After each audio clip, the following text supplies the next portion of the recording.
I am Layla, a mother to a 12-year-old boy named Ayman. My life was never easy. It has been a series of struggles since I married Nabil, Ayman's father. When I was young, I dreamed of a life filled with love and peace, but reality turned out to be much harsher than I had imagined.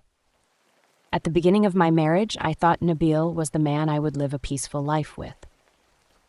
But he soon revealed his true nature.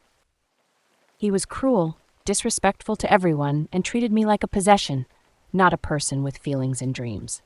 I still remember the first time he raised his voice at me over something trivial. "Why is dinner late?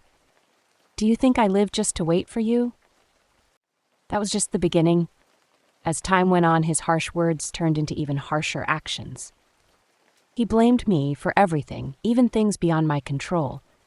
I cried silently every night, asking myself, is this what marriage is? Will I spend my entire life like this? But I endured only for Ayman's sake. I told myself, if I do not bear this, what will happen to my son?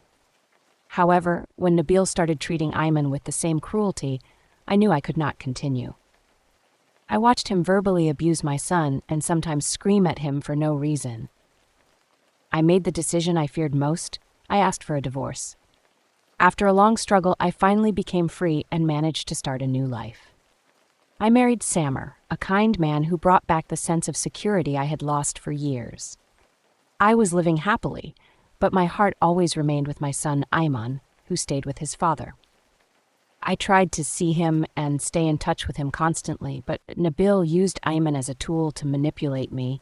He sometimes prevented me from seeing him and controlled our meetings. I knew Nabil was still angry with me, but I never imagined his anger could go to such extremes. I tried talking to him, but he remained bitter. I called Ayman, but his phone was off. I tried calling Nabil, but he did not answer. I felt something strange in my heart. I kept telling myself, Ayman never does this. He always answers my calls. What is happening? I told Samer about my worry. He tried to calm me down. Maybe his phone is broken. Don't worry, Layla. We will call Nabil later.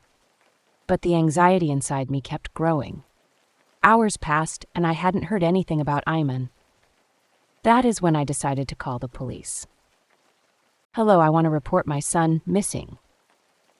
He lives with my ex-husband, and I have tried calling him several times, but he has not answered. This is not normal for him. The police. Hello, thank you for reaching out. Can you provide us with some details? When was the last time you spoke to him? Where does he live? The last time I spoke to him was last night. He used to answer my calls, but now he does not answer at all. The police. Do you have any additional information about his health or if he has faced any problems recently?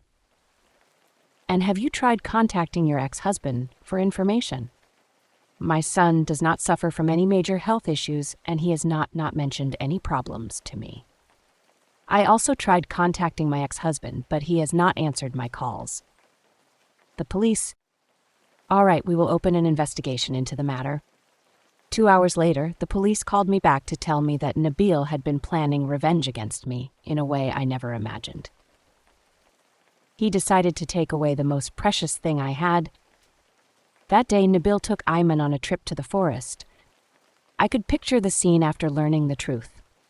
Ayman was happy that his father was finally treating him kindly. Nabil led him to a dark hole he had dug earlier. Then he pushed him into it mercilessly, covering the hole with a large wooden board, leaving his son to face his fate alone. When the police found Ayman, he was pale and exhausted.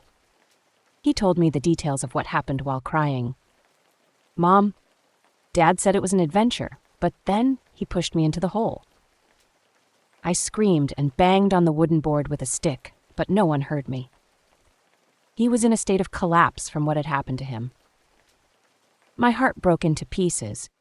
How could a man do this to his son? How could his revenge go this far? When the police found Ayman, I was with them in the forest. I heard the faint knocking sounds coming from underground. When they removed the wooden board and dug, they found Ayman, weak but alive. I held him tightly and told him, I will never leave you again, my son. No one will ever harm you again. Nabil was arrested and faced imprisonment for his crime. As for me, I returned home with Ayman. I decided to give him all the love and security he had been deprived of. Every night, I look at him while he sleeps and tell myself, the nightmare is over. I won't let anything steal our happiness again. Life taught me that true love is the only weapon we can use to confront hatred. Despite everything that happened, I was grateful that my son returned to me and that we now live a life filled with love and hope. Don't forget to like and subscribe for more interesting stories.